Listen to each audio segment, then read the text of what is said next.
আজকে দেখো বন্যাদানী মানুষগুলো আজকে কি পরিমাণ কষ্টের ভিতরে আছে। আজকে দেখো এই বন্যার মানুষ কতবার আমার আল্লাহ তাআলার কাছে ডাকে, এত মায়া লাগায় ডাকে। আমি তো গতকালকেও দেখলাম ফেসবুকের ভিতরে দেখেছি কত মানুষ, কত যুবক এই যে বন্যার ভিতরে, কত মুরব্বী বাবারা, কত আমার মারা, কত আমার ভাইয়েরা, কত আমার বোনেরা, কত ছোট ছোট বাচ্চারা এই বন্যার ভিতরে, কত মানুষ আজকে অনেক পরিমাণ কষ্টের ভিতরে আছে রে বান্দা। তুমি একটু চিন্তা করে দেখছো নাকি? ও যুবক, ও শাল্লা এলাকার যুবক, তোরা কি একটু চিন্তা করে দেখেছো? আজকে তুই তো ভালো মতন আসো, তুই তো ঠিকই চলতে পারতাস, তুই তো ঠিকই ঘুরতে পারতাস, তুই তো খাবার দাবার করতে পারতাস। ও যুবক, ওই ফেনী সদরের ভিতরে তুই একটু চায়া দেখ, কুমিল্লার ভিতরে তুই একটু চায়া দেখ, এমন এলাকায় এই সিলেটের জমিনের ভিতরে তুই একটু চায়া দেখ, দেখ কি পরিমাণ পানি, পানির ভিতরে কতগুলো মানুষ আজকে পানিতে তারা অনেক পরিমাণ কষ্ট করছে। আজকে কেউর ঘর নাই, আজকে কেউ গরু পায় না, ছাগল পায় না, আজকে নিজের সন্তানরা হয়ে যাইতাছে। ও যুবক, তুই একটু ভয় কর, তুই একটু ভয় করে করে আমার রবের কাছে তুই একটু চিন্তা কর, ওই রবের দিকে তুই একটু চা দেখ। আমার রব তোকে কত সুন্দর করে তোকে বানাইছে, আমার রব তোকে কত সুন্দর করে, তোকে কি সুন্দর করে তুই আজকে ঢাকাতে আসো, নাই পানি নাই কোনো কিছু। আজকে দেখ তুই আজকে গাজীপুরের ভিতরে আসো, দেখ কি শান্তিতে আসো। আজকে ফেনী সদরের যুবকদের দিকে একটু খেয়াল কর, আজকে কুমিল্লার মানুষের দিকে খেয়াল কর, আজকে সিলেটের জমিনের মানুষের দিকে তুই একটু খেয়াল করে দেখ, তারা আজকে কত কষ্ট, এত পরিমাণ কষ্ট। আজকে পানির ভিতরে নিজের সন্তান বাঁচাইবে নাকি আমি বাঁচবো, এই কথা বলে বলে আজকে মারা বাবারা চিন্তা করে। ও মা, ও বাবা, আমি দেখেছি একটা ছোট বাচ্চা, এই যে ছোট বাচ্চার এক যুবক, এই যুবকটা জানো কি করছে? ও বাবারা তোরা একটু খেয়াল করে শুনে নে, এই যুবক তুই একটু খেয়াল করে শোন। আমার এক ভাই, তার যেই সন্তানটা আছে এবং তার ওয়াইফটা আছে, এক মা এক বাবা, তারা কি করলো? সিলেটের জমিনের ভিত্তি এই যে কিছুদিন আগের ঘটনা, কিছুদিন আগে বড় এক কাহিনী। কি কাহিনী জানো নি? এ যুবক একটু খেয়াল করে শুনবি, কেন তোদেরকে বলি, কেন তোদেরকে মেসালাকেরা জানিয়ে দেয়। আজকে দেখ কত যুবক তোরা আজকে সময়টাকে নষ্ট করো, আজকে কত যুবক তোরা আজকে ওয়াইতুক করে সময়টাকে মূল্য দেস না। ওই যে একজন মা, একজন বাবা, আমাকেও আমি দেখেছি, ওই মা আর ওই বাবা, তার যে সন্তানটা আছে বন্যার ভিতরে, তাদের ঘরের ভিতরে অনেক পরিমাণ পানি, পানিতে আজকে তারা কষ্ট করে আছে এবং তাদের ঘরের উপরে যে টিনের চাল আছে, ওই চালের উপরে তারা বসবাস করতেছে এবং বসবাস করে দেখে রাত্রেবেলা সারাদিন তারা পানি ছিল না এবং দুপুরও পানি ছিল না এবং সন্ধ্যার পরও পানি ছিল না। রাত্র যখন হয়ে যায়, এত পরিমাণ পানি কোথা থেকে আসলো? ও যুবক তুই একটু চিন্তা করে দেখ। ওই মা বাবারা বলে আজকে দেখো এত পরিমাণ কষ্ট কেন বললাম বাবা তোদেরকে?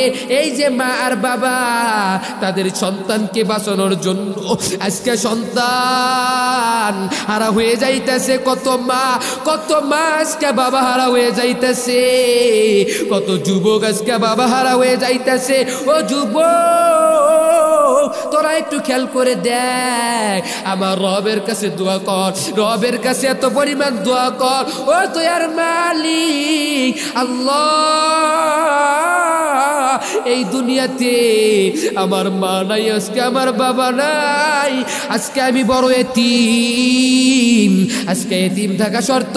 ও আল্লাহ, তুমি আমাকে আজকে আমার এই বন্যার ভিতরে তুমি আমাকে বাঁচাও। আমার গুনার কারণে আমাকে তুমি শাস্তি দিতেছো আল্লাহ, আমার গুনার কারণে তুমি আমাকে কষ্ট দিতেছো আল্লাহ। এমন করে করে যুবক বন্যাবাসী মানুষেরা এত পরিমাণ কান্দাকাটি করে, কান্দাকাটি করে করে আজকে দেখো তাদের কান্নার ভিতরে আজকে এত পরিমাণ মায়া ডেকে ডেকে ডেকে ডেকে আমার রবের কাছে ডাকে, এত সুন্দর করে ডাকে, মায়া লাগাইয়া ডাকে। কেন বাবারা? তোমাদেরকে বললাম সব কিছু দেওয়ার মালিক আমার আল্লাহ, তোমাকে বানাইছে আমার আল্লাহ, তোমাকে এবং আমাদেরকে ঘরের ভিতরে রিজিক দেওয়ার মালিক ওই আল্লাহ, এবং সব কিছু দেওয়ার মালিক ওই আল্লাহ। আমার আল্লাহ পারলে এই পৃথিবীটার ভিতরে ওই যে কুমিল্লার মানুষ এবং ফেনীর মানুষ, সিলেটের মানুষ যারা যারা বন্যার ভিতরে আছে, ঘরের ভিতরে পানি পানি আর পানি, এত পরিমাণ পানি। আজকে দেখো যুবক, আমার আল্লাহ তাআলার কাছে তুমি একটু দোয়া করো, আল্লাহর কাছে চাও, চাইছে তুমি ওই রবের কাছে তুমি যদি চাইতে পারো, অবশ্যই অবশ্যই আমার রব তোমাকে দিবে। নূহ নবী আলাইহিস সালাম, এই যে নূহ নবী, তার কাহিনীটা বান্দা খেয়াল করে শুনিয়া নাও। ও যুবক, তোরাও নিজের মাথা লাগাইয়া জ্ঞান খাড়াইয়া বুদ্ধি দিয়া এবং মনোযোগ দিয়ে শোন, তোরা শুনিয়া নে। আমি তোদেরকে পায়ে হাত ধরে বলিয়া যাই, আমি তোদেরকে বারংবার বলি, এই নূহ নবীর কাহিনী শুনবি। এই যে নূহ নবী কোরআনের ভিতরে এত দামি এক নবী, প্রাচীন কালের এক নবী নূহ নবী, কোরআনের ভিতরে নূহ নবীর কথা 42 বার বলছে। 42 বার নূহ নবীর কথা 42 বার কোরআনের ভিতরে বলছে। নূহ নবী এত দামি এক নবী, এই নবী জানলে কি দামি নবী হইছে। এই নূহ নবী কোরআনের ভিতরে তার কথা 42 বার বলেছে। 42 বলা শর্ত নূহ নবী তার এলাকার কওমের মানুষদেরকে দ্বীনের দাওয়াত দেয়। ও আমার কওমের মানুষেরা, তোমরা আসো, তোমরা এক আল্লাহকে মানো, এক নবীকে মানো। আল্লাহ তাআলা তোমাদেরকে যেই কাজের জন্য বানাইছেন তোমরা আল্লাহর কাছে চাও। এমন করে করে তার কওমের মানুষদেরকে বুঝায়, তোমরা মূর্তি পূজা করিও না, তোমরা মূর্তির দিকে চাইও না। ওই মূর্তি তো হাঁটতে পারে না, চলতে পারে না, ওই মূর্তি তো খাবার দিতে পারে না, ওই মূর্তি তো তোমাদেরকে কোনো কিছু দিতে পারবে না। ওই আমার কওমের মানুষেরা, তোমরা শুনিয়া লও। আজকে তোমাদেরকে বলি, এতবার মায়া লাগাইয়া নূহ নবী যখন কওমের মানুষদেরকে যখন বলার সঙ্গে সঙ্গে তার কওমের মানুষেরা বলে, এই রে, তুই তো নিজেই তো নবী দাবি করেছো, আবার তুই বলতেছস যে কি আমার আল্লাহকে মান, আমার আল্লাহকে মান, আমার নবীকে মান। এমন করে করে তুই যে বলস, এমন করে করে তুই যে বলস, আরে তুই যে আবার বলতেছস যে আমাদের যে আযাব হবে, আরে এটা তো বাকি খবর, আমরা তো নগদ খবরই করতে পারি না। বলে না যে আমরা তো নগদ খবরই করতে পারি না, বাকি খবর কিন্তু ওটা তো পরের বিষয়। এখন যে নগদ আছে নগদটাই পারি না, আবার বাকিটা কেমন করে এমন করে করে নবী যখন এমন করে করে যখন বলার সঙ্গে সঙ্গে তার কওমের মানুষরা সবাই কয় তুই তো নিজেই তো নবী দাবি করছস, আবার কস কি যে আযাব হবে। আরে এটা তো বাকি খবর, নগদ খবরই তো শেষ করতে, এটা বাকি খবর কেমনে শেষ করতে? এমন করে তার কওমের মানুষেরা নবী এত মায়া লাগাইয়া এত দরদ করিয়া তার কওমের মানুষদেরকে বুঝায় কেন বুঝায়? ওই আবার কওমের মানুষেরা তোরা মূর্তি পূজা করিস না, ওই মূর্তি তোকে দিতে পারবে না, ওই মূর্তি তোকে তো খাবার দিতে পারবে না, তোকে আমাকে বানাইছে আমার ওই রবকে তুই একটু ডাক, ওই রবের কাজগুলো কর আর নবীজির কাজগুলো মান। এমন করে করে নবী যখন বলল, তার এলাকার কওমের মানুষেরা বলে না আমরা তোর কথা শুনবো না। এমন করে করে যখন বলল, কিছুদিন সময়ের পর আল্লাহ তাআলা নবীকে বলে, ও নবী তুমি একটু শুনিয়া লাও, তোমার কওমের মানুষেরা জানি তোমার কথা শুনবে না, এটা আমি জানি এবং এটা আমি বুঝি। আজকে আমি তোমাকে বলিয়া দেই, কেন তোমাকে বলবো? তুমি বুঝবা, তুমি একটা কাজ করবা। কি কাজ? তুমি একটা কাজ করবা। কি কাজ? তুমি একটা 3 তলা বিশিষ্ট স্থলভাবে 3 তলা বিশিষ্ট একটা নৌকা বানাইবা, ওই নৌকাটা তুই বানাইবা। এমন করে করে নবী যখন 3 তলা বিশিষ্ট নৌকা বানাইতে শুরু করলো, স্থল ভাগে মানে কোন ভাগে? স্থল ভাগে মানে নিজের বাড়ির ভিতরে একটা বানাই না, উঁচু জায়গায় বানাই। আপনারা মাঝে মধ্যে খেয়াল করে দেখবেন, যারা নৌকা বানায়, যারা নদী অঞ্চলের মানুষ, তারা কি করে? তারা করে কি, নদীর পাশেই তো নৌকা বানায়, মানে না, নদীর পাশেই নৌকা বানায়। কিন্তু নবী তিনি কি করলো? স্থল ভাগে তিনি এই জায়গায় নৌকা বানায়। নৌকা বানানোর সঙ্গে সঙ্গে যখন 3 তলা নৌকা যখন বানিয়ে ফেললো, ওই নবীর কওমের মানুষেরা তারা বলে এবং তারা এসে দেখে, রে হাই রে এত পরিমাণ পাগল, এই তুই তো নিজেই নবী দাবি করেছ, আবার তুই তোর বাচ্চারা নষ্ট হয়ে গিয়েছে, আবার তুই হাই রে এত বড় ব্যাককল, আই রে তুই বলে নবী, আরে তুই তো ব্যাককল, নদীর পাশে বাইছে নৌকা বানায়, আজকে তুই এত উঁচু জায়গায় এত স্থল ভাবে তুই নৌকা বানাই দেছ, তোর মাথা বড় নষ্ট, ওই তুই তো পাগল হয়ে গেছো। নবীর কওমের মানুষেরা এমন করে করে যখন নবীকে যখন বলে, কিছুদিন সময়ের পর আল্লাহ তাআলা আসমান থেকে অর্ডার দেয়, এই দুনিয়ার সমস্ত গর্তগুলো এই তোদের নিচ থেকে তোরা পানি বাইর করে দে। আল্লাহু আকবার, আল্লাহ। এই কত যেই গর্তগুলো আছে, গর্তগুলো কথা শুনে কার? আমার আল্লাহ। আসমান থেকে বৃষ্টি বর্ষিত কার হুকুমে? আবার আল্লাহ। এমন করে করে গর্ত থেকে আল্লাহ তাআলা দুনিয়ার জমিনে গর্তগুলোকে ডেকে ডেকে বলে, ও গর্ত, তোদের ভিতরে থেকে যতদের নিচে যত পানি আছে তোরা পানিগুলো বাইর করে দে। এমন করে করে বলে আল্লাহ তাআলা আসমানকে ডেকে ডেকে বলে, ও আসমান, তোদের উপর থেকে বৃষ্টি বর্জিত কর। এমন করে করে তোরা যে বৃষ্টি বর্জিত করবি, ওই বৃষ্টি বর্জিত করলে কি হবে, এবং পুরো দুনিয়াটা পালাবনের ভিতরে ফেলে দিবি, পালিয়ারা হয়ে যাবে, পালি হয়ে যাবে। কিছুদিন সবার ভিতরে যখন পানি চলে আসলো, নবী ওই যে 3 তলা বিশিষ্ট নৌকা যখন বানালের সঙ্গে সঙ্গে নবী যখন ওই নৌকার ভিতরে উঠলো এবং তার কওমের মানুষদেরকে ডাকলো, আসো, যারা যারা আবার আল্লাহকে মানবি, যারা আবার আল্লাহকে মানবি, আয় আয় আয় এই নৌকার উপরে ওঠ। এবং ওই নৌকার ভিতরে 40 জন মানুষকে দিছে।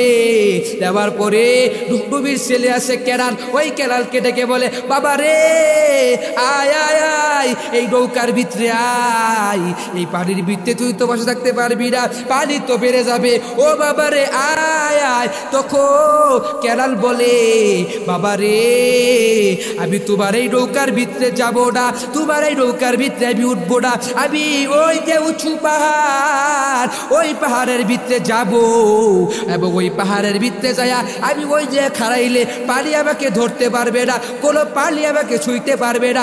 এমন করে করে বাবাকে বলল, পাশে দেখবেন যে আজকে বাবার এই যে নবীর সন্তান হইয়া আজকে হেদায়েত পাই নাই, এতবার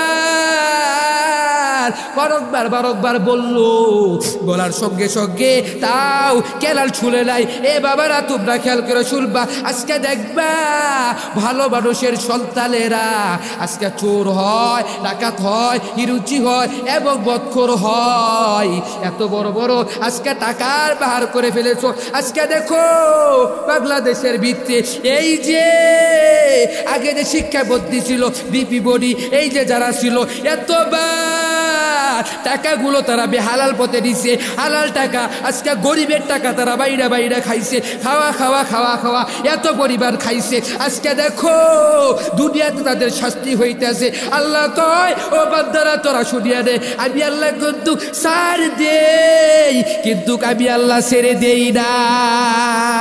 এত পরিবার তারা টাকা নষ্ট করছে, আজকে গরিব অসহায় মানুষদের টাকাগুলো তারা নষ্ট করছে, করে করে তারা আজকে গাড়ির পর গাড়ি, বাড়ির পর বাড়ি, এত পরিবার বাড়ি করছে, এত পরিবার গাড়ি করছে। ও বাবারা তোদেরকে কেন বললাম, দেখ তোরা যে গুলার কাজ করো, দেখ তোরা যে এত পরিবার করতেছ, তাও তোদেরকে বলি রাত্রেবেলা বালিশের লগে বাতা লাগাইয়া তুই একটু চিন্তা কর। আরে চিন্তা করলে তোর ভিতরে সব কিছু জেগে যাবে। তুই যদি একটু চিন্তা করো তাহলে ওই চিন্তা করলে তুই নিজেই বুঝতে পারবি আমি ভালো পথে আসি নাকি আবার খারাপ পথে আসি নাকি, এটা তোর দ্বারা বিকৃষ্ট করে চলে আসবে। কেন তোমাদেরকে কেন বুঝাইলাম বাবারে, ওই যে নবী তার সন্তানকে ডাকলো, ক্যানালকে ডাকলো নিজের জাল বাঁচানোর জন্য, ক্যানাল বাবার কথা শুনলো না। কেন শুনে না? বাবাকে বললো, ও বাবা তুমি একটু আমাকে বলিয়া দাও, আমি এই নৌকাতে উঠবো না, আমি তো এই নৌকাতে যাব না, আমি যাব না। আমি যদি ওই উঁচু পাহাড়ের ভিতরে খাড়াইলে আমাকে পানি ধরতে পারবে না, আমার কোনো পানি লাগবে না। এমন করে করে যখন বলল, বলার সঙ্গে সঙ্গে কেরাল শুনলো না। কেরাল তখন উঁচু পাহাড়ের ভিতরে গেল। নবী নৌকাটা যখন ছাড়িয়ে দিল, ছাড়িয়ে দেওয়ার পর অনেকদিন পর একটা জায়গায় যে খাড়াইলো, এমন একটা জায়গায় যে খাড়াইছে, খাড়ানির পর এই জায়গার ভিতরে যখন নৌকাটা যখন ভিড় পড়লো, করার সঙ্গে সঙ্গে এই জায়গাটা ভিড় করার সঙ্গে সঙ্গে নবী দেখে আজকে যারা যারা নবী বিরোধিতা করছে আজকে পানির ভিতরে ডুবিয়া বইয়া গেছে, আজকে নিজের সন্তান নাই, আজকে সন্তানারা হয়ে গেছে।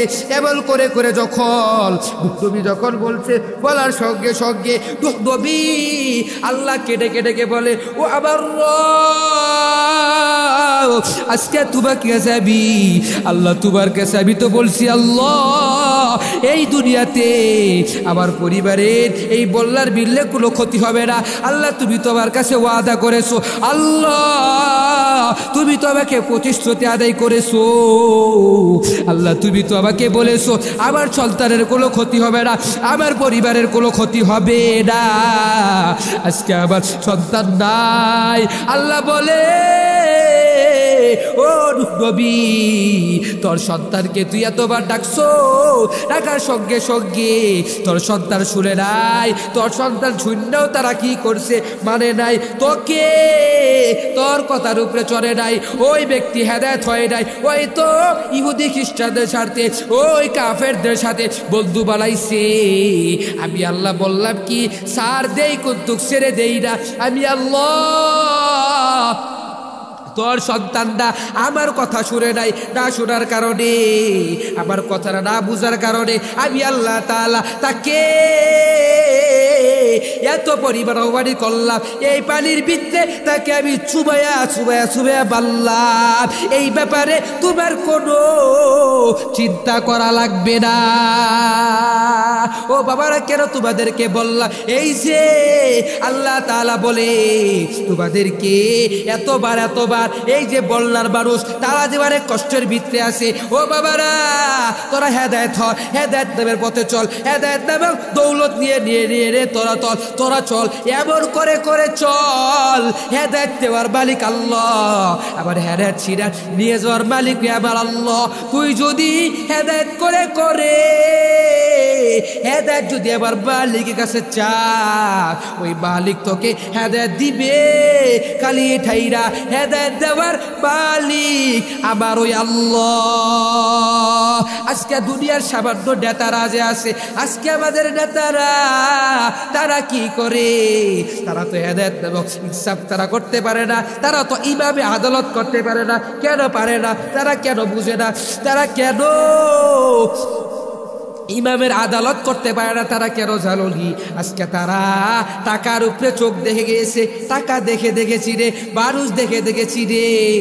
যার টাকা আছে তার সাথে মানুষ আছে, যার টাকা নাই তার সাথে কোনো প্রকার মানুষ নাই। আজকে ইমামে আদালত তুই বাধ্যা করতে পারস না।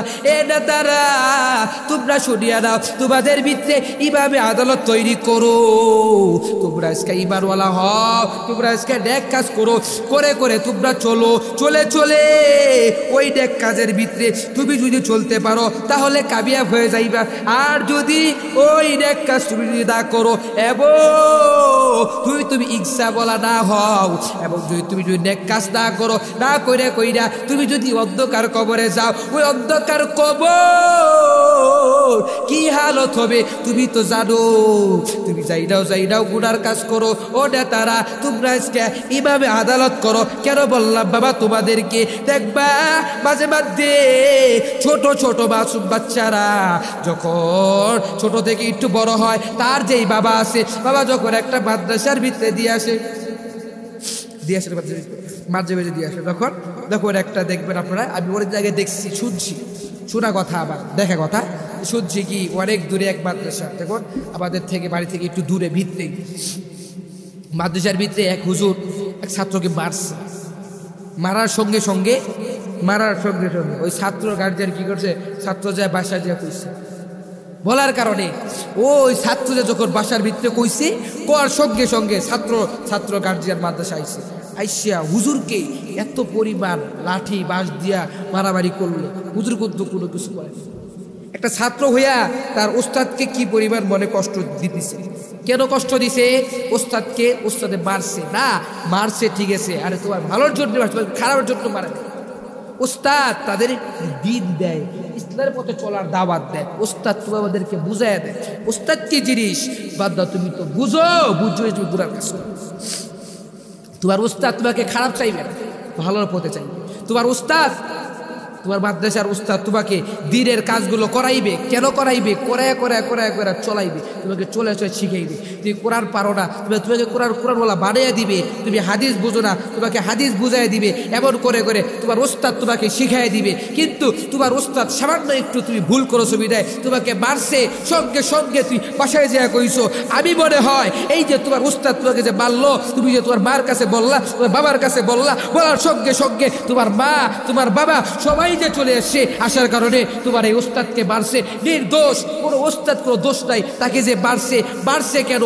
এই মারার কারণে আজকে তুমি তোমার এই ওস্তাদার বদদুয়ার কারণে তুমি দুনিয়াতে তুমি মনে হয় তোমার ঘরের ভিত্তিতে তো বরকত হবেই না, কশ্চিন কালেও তোমার ফ্যামিলির ভিত্তিতে তো বরকত হবেই না। তুমি আলেম হইবে না, তুমি জালেমের খাতায় তুমি নাম লেখবা, ঠিক কিনা?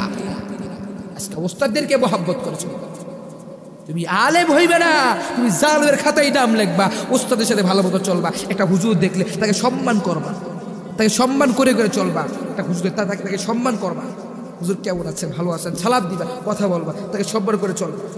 আর যদি না পারো, তাহলে কোনো মুরব্বী হোক, বাবারা যারা মুরব্বী আছে, মুরব্বী বাবারা আছে, তারাও একটু চিন্তা করে চলবা, করে করে চলবা। মুরব্বী দেখলে যুবক, মুরব্বীও দেখলে সম্মান করবা, সম্মান করে করে চলবা।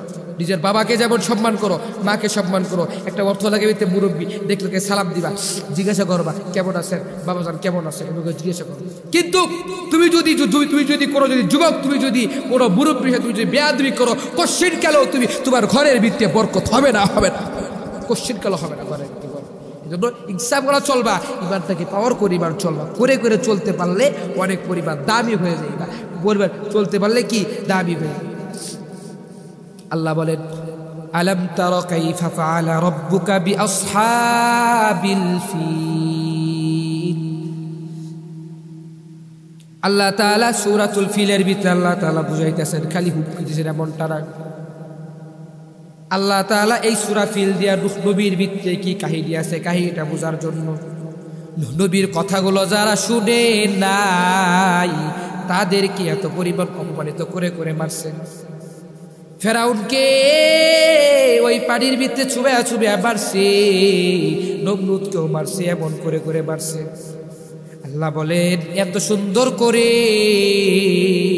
ওই নবী যেই দিনের দাওয়াতে কাজগুলো করতেছিল, তার কওমের মানুষেরা তার কথাগুলো শুনে নাই, তার কই মানুষেরা তার কথাগুলো বুঝে নাই। না বুঝে বুঝে ওই তারা ওই মূর্তির কাছে চাইছে, তারা ওই যে মূর্তি যে দিতে পারে না তাদের ভিত্তি এই জ্ঞানতা ডুবায় নাই। নবী বারংবার করে করে তাদেরকে এত মায়া লাগাইয়া এত দরকার এই বাদশাটা তখন তিনি এত পরিবার কিভাবে কি কাজ করলো জানুরি, কাজ করার ক্ষেত্রে কি বুঝার ক্ষেত্রে কিভাবে কি কাজ করলো জানুরি। ইয়ামানের বাদশা আবরাহা তখন তিনি যখন পাওয়ার সঙ্গে সঙ্গে যখন তার যে রাজা বাদশারা আছে ওইটা পাইল, বাদশাহীর যেই মঞ্চরা আছে মঞ্চরা পাইল, পাওয়ার সঙ্গে সঙ্গে এত পরিমাণ দামি জিনিস পাইল, পাওয়ার সঙ্গে সঙ্গে বাদশা আবরাহার তিনি দেখে মুসলমানরা ওই কাবা শরীফে যায়, ওই জায়গায় যায় তারা ইবাদত বন্দি করে এবং ওই জায়গায় হজ উমরা করার জন্য যায়। বাদশা আবরাহার বাতার বড় টেনশন, আমার এলাকার ভিতরে আমার কওমের মানুষের ভিতরে ওরা ওই জায়গায় যায় যে আল্লাহকে ডাকে, হাই রে এটা তো আমি জীবনও করতে দিব না। এমন করে করে বাদশা আবরাহার যখন বলার সঙ্গে সঙ্গে যখন বললে যে এবং তার মাথার ভিতরে বড় একটা টেনশন যে আমার এলাকার মানুষগুলো কেন ওই মক্কায় যায়, ওই কাবা শরীফে যায়, ওদেরকে ওই জায়গায় যাইতে দিব না, ওদেরকে ওই জায়গায় আমি যাওয়ার জন্য ডাকবো না। এমন করে করে বলল। একদিন বাদশা আবরাহার নামে তার বাড়ির ভিতরে সার নামে একটা জায়গা আছে, ওই জায়গার ভিতরে একটা বড় একটা জিনিস বানাইলো। আজকে আমার এলাকার মানুষগুলো ওই কাবাতে যাবে না, তারা কি করবে, তারা এই জায়গায় ইবাদত বন্দি করবে, ওই জায়গায় যা কাজগুলো করবে ওরা জানি এই জায়গার ভিতরে এই কাজগুলো করবে। এমন করে করে তাদের এলাকার মানুষদেরকে সবাইকে বুঝাইয়া দিল। এমন করে করে সবাইকে ডেকে ডেকে বলে, কয় তোমরা শুনিয়ালা, তোমরা আজ থেকে ওই কাবা শরীফে যাইবা না, তোমরা আজ থেকে ওই জায়গায় যাইবা না, তোমরা এই জায়গায় থাকবা, এই জায়গায় ইবাদত করবা, এই জায়গার ভিত্তিতে তোমরা সেজদা করবা। এমন করে করে যখন মানুষদেরকে বুঝায় বলল, কাবা শরীফের যেই সমস্ত মানুষগুলো আছে আবার আল্লাহ প্রেমিক, আবার আল্লাহকে ডাকে, ওই কাবা শরীফকে ভালোবাসে, তাদের মাথায় একটা তেল চলে এসেছে। আজকে বাদশা আবরাহা হইয়া তারা এই কাজগুলো করে, দাই এই কাজ করতে দিব না। আমার কাবা শরীফে আমরা যাব, ওই জায়গায় যে আমরা ইবাদত করব, আমরা ওই জায়গায় যাব না, ওই বাদশার দরবারে আমরা যাব না। এমন করে করে যখন বলল, একদিন একজনের মাথার ভিতরে চিন্তা, কাবার প্রেমিক যারা আছে তাদের মাথার মাথার ভিতরে একটা চিন্তা, কয় ঠিক আছে আজকে বাদশা আবরাহার এমন করে করে যখন বলার সঙ্গে সঙ্গে বাদশা আবরাহা তাই তিনি যখন রাত্রেবেলা ঘুমিয়ে যায়, এক কাবার প্রেমিক, এক আল্লাহর বান্দা ওই জায়গায় যাইয়া ওই যে ঘরটা যে বানাইছে বাড়িটা ঘরটাকে তিনি রাত্রেবেলায় ধ্বংস করে ফেললো। এমন করে করে যখন ধ্বংস করলো বাদশা আবরার, সকালবেলা উঠতে দেখে তার যে গিজরা আছে গিজরা ভাঙিয়ে ফেলছে। কয় কে ভাগছে রে, এরা কে ভাগছে, কারা তো সাহস, এটা কে ভাগছে ওকে ধরিয়া দেয়। এমন কইরা কইরা খুঁজার সঙ্গে সঙ্গে কয় না রে এই জায়গা তো কেউ নাই, এই জায়গা তো কেউ নাই, কে ভাগছে রে, প্রমাণ কি আছে। এমন কইরা কইরা মানুষদেরকে বুঝায়, কয় নাই রে আজকে কাকে বলবো, এমন কইরা কেডা আছে, কেডা এটা ভাঙছে, এটা তো বনের ভিতরে চিন্তা। বাদশা আবরাহার কয় এটা তো ভাঙছে, ঠিক আছে আমি বুঝছি, ওই যে কাবার যারা যারা কাবার প্রেমিক তারাই তো ভাঙছে। আমি থেকে ওয়াদা করলাম, আমি বললাম যে আমার সৈন্যবান্যদেরকে আমি বললাম যে তোরা শুনিয়া ন, ওই কাবা শরীফকে আমি বাদশা আবরাহা ভেঙ্গে ফেলবো। এমন করে করে যখন বলার পরে ওই এলাকার ভিতরে পৃথিবীর ভিতরে যেই বড় বড় নেতা আছে তাদেরকে জানাইলো, জানার সঙ্গে সঙ্গে তারা যখন শুনলো, শোনার সঙ্গে সঙ্গে শুনলার মধ্যে তখন একটা হাতি, বড় একটা হাতি পাঠাইছে, মাহমুদ নামে একটা হাতি আছে, এই হাতি পাঠাইলো। হাতি পাঠানোর সঙ্গে সঙ্গে হাতির সাথে আবার 11টা হাতি আছে, তাদেরকেও দিল, এক লগ্গে 12টা হাতি নিয়া বাদশা আবরাহা ওই কাবার দিকে চলে গেল। মাহমুদ নামে যে হাতিরা আছে কাবা থেকে 9 মাইল দূরে, এত দামি হাতি, এই মাহমুদ নামে হাতিরা কাবা থেকে 9 মাইল দূরে, এই হাতিরা যায় 9 মাইল দূরে যায় হাতিরা বসে পড়লো। হাতিরা ডানেও যায় না, বামেও যায় না, পিছনেও যায় না, সামনেও যায় না, এমন করে করে যায় না, সবাই ওকে মারে, এই ওঠ ওঠ ওঠ এমন করে করে ডাকে। মাহমুদ নামে হাতিরা না যায় না, যায় না, যায় না, হাতিরা চোখ দিয়া পানি পড়তাছে, এমন করে করে পানি পড়ে, এতবার ডাকতাছে। বাদশা আবরাহার মাথায় বড় টেনশন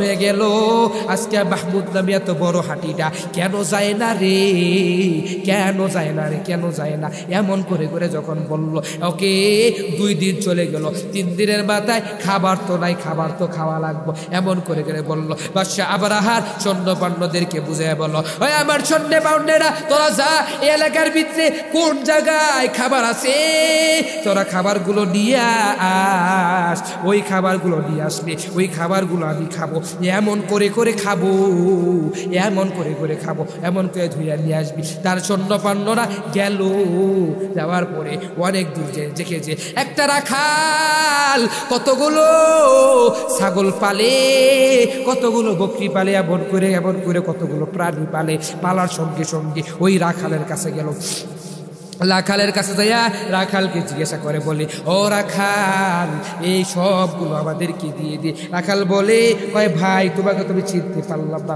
তুমি কে? কয় আমি তো, তুই তো চিনবি না, আমি হচ্ছে ওই যে বাদশা আবরাহার আমি একটা কর্মচারী মানুষ। আবরাহার বলেছে এই এলাকার ভিতরে যতগুলো রাখাল আছে, যতগুলো গাভীর আছে, পশু আছে, সবগুলো ধরে ধরে আমি নিয়ে যাব ওনার কাছে। ওই তুই তো আমাকে বারণ করবি না, তুই তো আমাকে কোনো কিছু বলতে পারবি না। এমন করে করে যখন ওই বাদশা আবরাহার সৈন্যবান্যরা যখন এমন করে করে যখন বলার সঙ্গে সঙ্গে বাদশা আবরাহার সৈন্যরা যখন রাখালকে বলল, রাখাল বলে এটা তো আবার কোনো বকরি ছাগল নয়, এটা হচ্ছে ওই যে কাবার যে মুতাল্লি, ওটা হচ্ছে নবীজির দাদা আব্দুল মুত্তালিবের এটা হচ্ছে, এই সবগুলো জিনিসগুলো ওনার অনুমতি ছাড়াও আমি দিতে পারবো না। এমন করে করে যখন জুলুম কইরা তার কাছ থেকে নিয়ে গেল, রাখালের মাথায় বড় টেনশন। রাখাল চিন্তা করে, আমার মনিবের কাছে তো জানাইতে হবে, ওই মনিবের কাছে যাব। মনিবের কাছে গেল, আবার মালিকের কাছে গেল, দৌড় দিয়ে যায় এবং যা আব্দুল মুত্তালিব নবীজির দাদা আব্দুল মুত্তালিবের কাছে গেল। যাওয়ার সঙ্গে সঙ্গে ওই মুত্তালিবের কাছে যে বলতাছে এমন এমন কথা, বাদশা আবরাহার সৈন্যবান্যরা আপনার পণ্যগুলো নিয়ে গেছে, আপনার পানিগুলো নিয়ে গিয়েছে, আপনার ছাগলগুলো নিয়ে গিয়েছে, এমন করে করে যখন বলল, হাই রে দাদা আব্দুল মুত্তালিব, ওই যে নবীজির দাদা আব্দুল মুত্তালিবের মাথায় টেনশন। আচ্ছা ঠিক আছে, আমি যাবো, ওই জায়গায় যাবো। মক্কার দিকে চলে গেল। ওই জায়গায় যাওয়ার পরে বাদশা আবরাহা আব্দুল মুত্তালিবের চেহারা দেখিয়া, এত সুন্দর চেহারা দেখিয়া বাদশা আবরাহার তার জানি মনটা জানি কেমন হয়ে গেল, তার মনের ভিতরে কেউ শান্তি চলে আসলো। বাদশা আবরাহার তার মনের ভিতরে একটা চিন্তা আসলো, কয় রে এত সুন্দর মানুষ দুনিয়াতে আসে রে, কয় রে এত সুন্দর মানুষ দুনিয়াতে আসে রে। এমন করে যখন বলল, মনে হয় উনি বড় একটা নেতা, উনি মনে হয় বড় একটা দামি মানুষ। এমন করে করে বাদশা আবরাহা তাকে বুঝাইয়া বলল, ভাই রে আসো, তুমি আমার পাশে যা বসো। এমন করে করে নবীজির দাদা আব্দুল মুত্তালিবকে যখন তার পাশে বুঝাইলো, হাই রে এত সুন্দর চেহারা তো হবে, ওটা তো হচ্ছে কোনো দুনিয়ার মানুষের কোনো বংশধর নয়, ওটা দুনিয়ার কোনো মানুষের দাদা নয়, ওটা হচ্ছে আপনার পয়গম্বর, ওই পয়গম্বরের দাদা আব্দুল মুত্তালিব। যখন ওই জায়গায় যখন বললো, এত সুন্দর চেহারা, দাদার যদি সুন্দর চেহারা হয়, তাহলে আমার নবীর চেহারাটা না জানি কত সুন্দর। এমন করে করে যখন দাদা আব্দুল মুত্তালিব যখন বলার সঙ্গে সঙ্গে দাদা আব্দুল মুত্তালিব যখন ওই যে বাদশা আবরাহার পাশে বসলো, বসার সঙ্গে সঙ্গে বাদশা আবরাহা বসার সঙ্গে সঙ্গে একসাথে মিলে বসলো। বলে ও আব্দুল মুত্তালিব বলতাছে, কয় রে এটা কি জিনিস রে? বাদশা রে, এই দুনিয়াতে আবার যেগুলো বকরি আছে, ছাগল আছে, আবার রাখাল ওই জিনিসগুলো খাওয়াইছিল, এবং মরুভূমির ভিতরে ক্ষেতের ভিতরে ওই জিনিসগুলো ছাগলদেরকে খাবার খাওয়াইতেছে, আমার গাদাগুলোদেরকে খাবার খাওয়াইতেছে। তোমার সৈন্যরা যায় আমার ছাগলগুলো আমার গাদাগুলো নিয়ে আসছে, আমি তো দিব না।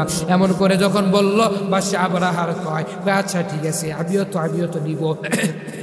আমার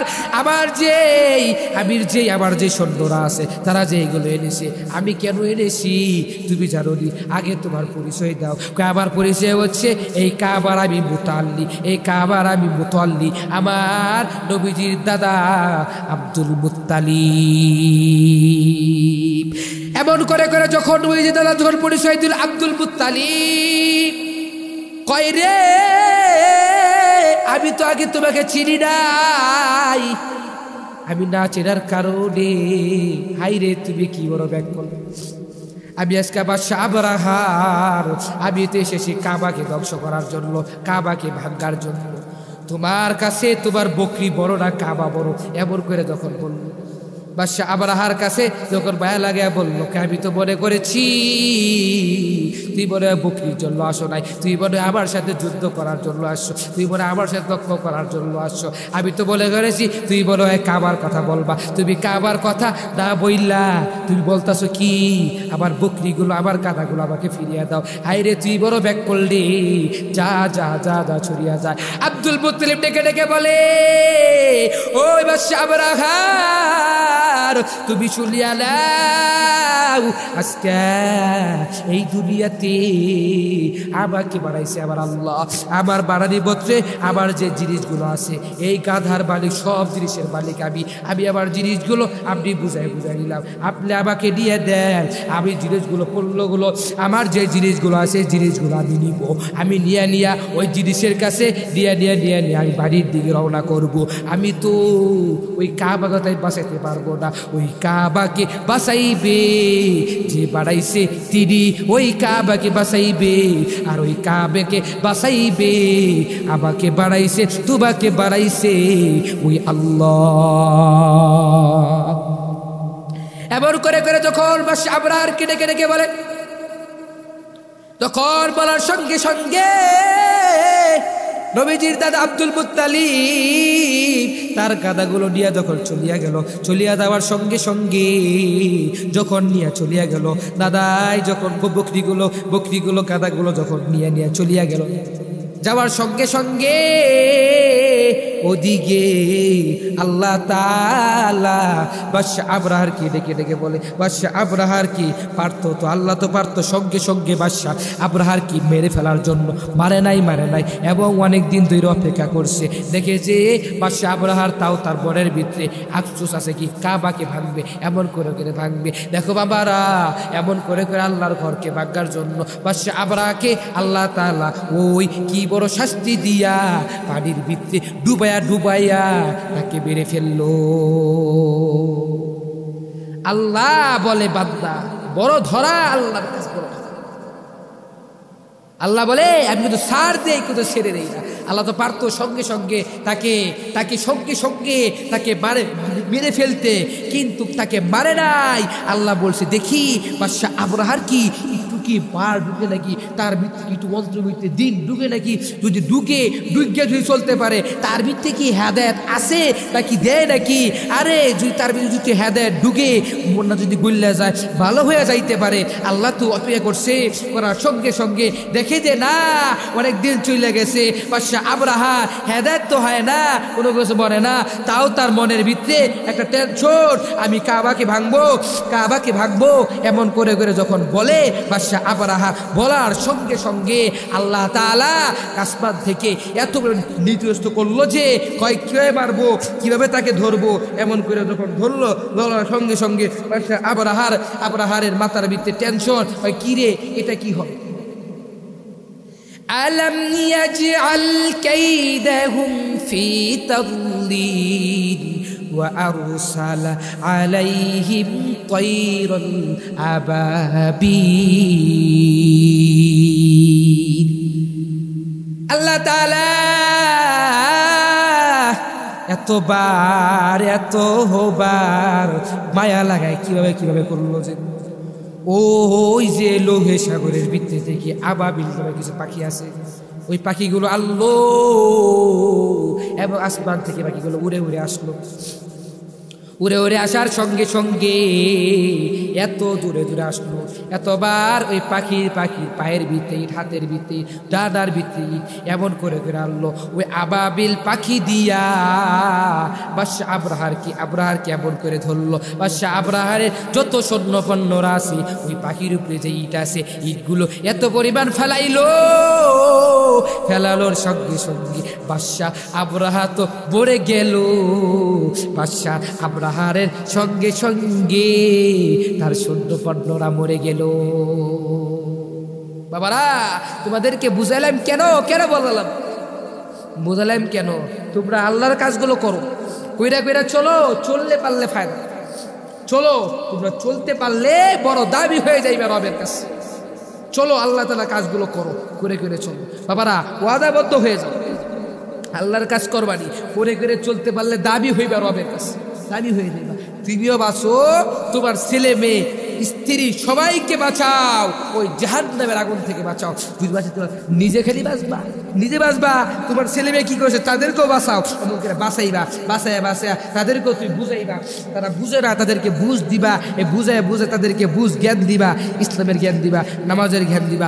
আল্লাহ তাআলার যে জাহান্নাম আছে ওই জাহান্নামের আগুনের ভয় দেখাইবা, দেখা বুঝাইবা। যদি বুঝাইতে পারো আর তোমার ছেলে মেয়ে তাদেরকে যদি তুমি নামাজিওয়ালা, নেককারওয়ালা, রমজান মাসে রোজাদার ব্যক্তি, এক পথে গরিবদেরকে সহযোগিতা করে চলতে পারে, বড় দাবি হয়ে যাইবা। তোমার ছেলে, তোমার মেয়ে, তোমার স্ত্রী যতদিন পর্যন্ত দুনিয়াতে বেঁচে থাকবে, যতবার আল্লাহকে ডাকবে, আমার আল্লাহ দিবে। আল্লাহকে ডাকার সঙ্গে সঙ্গে আল্লাহ কয়, আমার বান্দাটা আমার কাছে তাহাজ্জুদ পড়ে চায়, আমার বান্দাটা আমার কাছে ফজর নামাজ পড়ে চায়, আমার বান্দাটা আমার কাছে এত পরিমাণ জোহরের সময় চায়, আসরের সময় চায়, মাগরিবের সময় চায়, এশার সময় চায়, আবার চায় কি শুক্রবার জুমার দিন নতুন কাপড় পরিধান করে এবং আতর লাগাইয়া সুরমা লাগাইয়া মাথায় পাগড়ি বাইন্দা এত সুন্দর করে সাজ্জা শুক্রবার জুমার নামাজের পরে আমার কাছে এতবার চাই। আমি আল্লাহ তো আমার কাছে চাইতেছে, আরে আমি আল্লাহ কেন দিব না? আমি আল্লাহ তাকে এমন করে দিব, আমার নামাজের বদৌলতে, আমার ওই হকের বদৌলতে, আমার এই কাজের বদৌলতে যা চাই আমি আল্লাহ তাকে পূর্ণ করে। সুবহানাল্লাহ। বাবারা, তোমরা সব কিছু চাওয়ার মালিককে কার কাছে চাইবা? আমার আল্লাহর কাছে চাইবা। সবাইকে বললাম কার কাছে চাইবা? আল্লাহর কাছে চাইবা। বিপদে পড়ছো আল্লাহর কাছে চাইবা। ঘরে চাউল নাই আল্লাহর কাছে চাইবা। খাবার টাকা রোজি ইনকাম করতে পারো না আল্লাহর কাছে চাইবা। যদি তুমি আল্লাহর কাছে চাইতে পারো তাহলে ওই আমার আল্লাহ দিবে। আর যদি আল্লাহর কাছে চাও, আল্লাহকে যদি খুশি করাইতে পারো, তাহলে আমার আল্লাহ খুশি হইয়া তোমার ঘরের ভিতরে বরকত দিয়ে দিবে। সুবহানাল্লাহ। ভাই, এই জন্য ভাই বলি, ভাই সব কাজের শুরুতে আল্লাহর কাছে চাই। চলবা। যে সমস্ত কথাগুলো বললাম সবাইকে একসাথে মিলেমিশে ইসলামের কাজ, দ্বীনের কাজ করার বুঝার তৌফিক দান করো। এবং সবগুলো কাজের গ্রস্ত হলেও ওই যে কাহিনীটি বললাম তার উপরে, এবং কিস্সা যেটাকে বললাম, কিস্সাগুলো বললাম, ওই কিস্সার উপর সবাইকে বুঝ দিয়ে অন্তরের ভিতরে ভয় ঢুকায় চলেন, ইমানটাকে মজবুত করে চলেন। এবং সব কিছু চাইবো আমার ওই রবের কাছে যদি আমি চাইতে পারি, আর ওই রবের গোলামি করে যদি আমি অদ্দুয়ার করে চাইতে পারি, তাহলে আমার কবরটাকে শান্তির জায়গা হয়ে যাবে।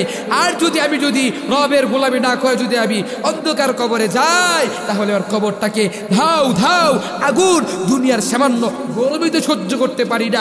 দুনিয়ার সামান্য একটা মাত্র মমের উপরে যে আগুনটা আছে, ওর উপরে নখ দিলে নখটাকে পুড়ে যাবে, একটা ভয় লাগে। দূর আগুনই সহ্য করতে পারি না। আমি কিভাবে ওই জাহান্নামের আগুন সহ্য করব? বাবা, তুমি জান্নাতের কাজ করে অন্ধকার কবরে সবাইকে যাওয়ার তৌফিক দান করো। সকলে বলে আমিন।